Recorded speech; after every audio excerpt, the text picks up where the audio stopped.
respect for Gordon. The engines of the Sodor Railway were always busy. Thomas puffed to the beaches with happy vacationers. And Gordon proudly pulled the express. Gordon thought he was the strongest, fastest, and cleanest engine on the whole of the railway. But one thing bothered him. His firebox rattled as it cooled down at night. Gordon knew his rattle stopped the other engines from getting to sleep. That night, Gordon's firebox went click, clunk, click, clunk. Thomas and Percy started to chuckle. "Rattler Gordon's keeping us all awake," peeped Percy. "The only engines keeping other engines awake," huffed Gordon crossly, "are little engines with very bad manners." But secretly, he felt rather embarrassed. In the morning, Percy teased Gordon again. "Rattlebox is awake at last," he puffed out loud. Gordon ignored Percy. He did not like being called names. "I'm the strongest and the best," he told himself. "Strongest and best, strongest and best, cleanest and fastest, and pull the express." He wished the other engines would remember that. Later, Gordon pulled into Knapford Station. "Oh, look," laughed Emily. "Rattler Gordon's here. He's pulling the Click-Clunk Express." This made Gordon very cross indeed, especially because Diesel overheard. "I hope your Click-Clunk gets better soon," oiled Diesel. "See you later, Rattler." Gordon was very cross indeed. He decided it was time the other engines learned to treat him properly. So later, at the water tank, he pulled up ahead of James. James was surprised. At Knapford, Percy had brought Gordon's coaches into #1 platform. "Off you go now, Percy," said Gordon.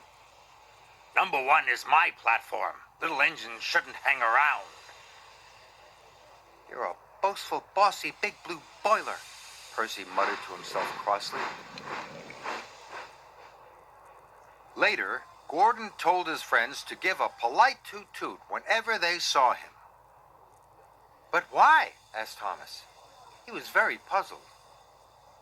"Because," huffed Gordon grandly, "I'm the strongest and the best."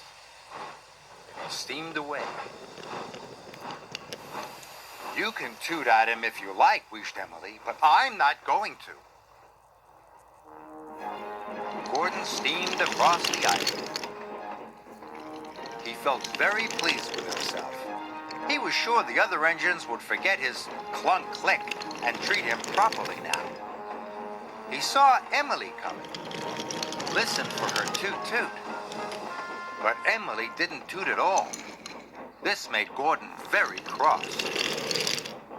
He was so cross that he didn't see the signal telling him to stop. And he didn't see the goods train ahead until it was too late.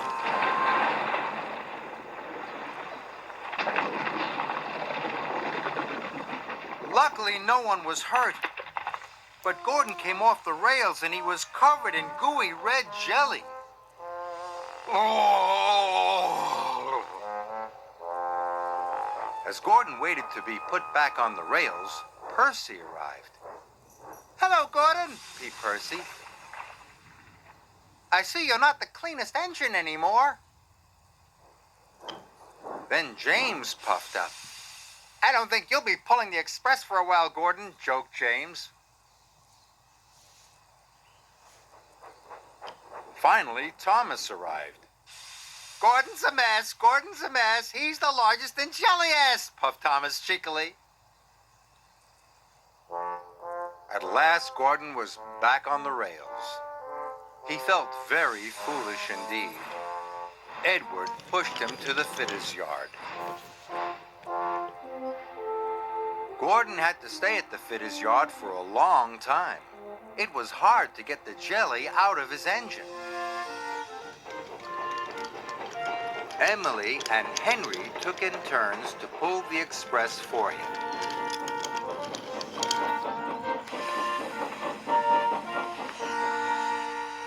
One evening at Tidmouth's sheds, Henry huffed. "It's hard work pulling the express." "Yes," agreed Emily. "Gordon must be very strong to pull the express so fast." "I miss Gordon," peeped Percy. "I miss having his rattle to go to sleep by." Gordon knew the other engines were pulling the express for him. "Thank goodness for Emily and Henry," he thought. "I'm sure they're doing a very good job." Finally, Gordon was as good as new. The fitters had even managed to fix the rattle in his firebox. That evening, Gordon had something to say. "Is it about being fastest and the best?" teased James. "Not at all," puffed Gordon. "I know my rattle kept you awake at night, and I'm sorry. And I was also silly about the toot-toots. I realize now that engines toot-toot other engines because they work hard and deserve it, not because they ask for it." "But we think you do deserve it, Gordon," said Thomas, "because you work hard and you are a really useful engine." All the other engines agreed. Now all the engines greet each other with a cheerful toot-toot for all the hard work they do on Sir Topham Hatt's wheel.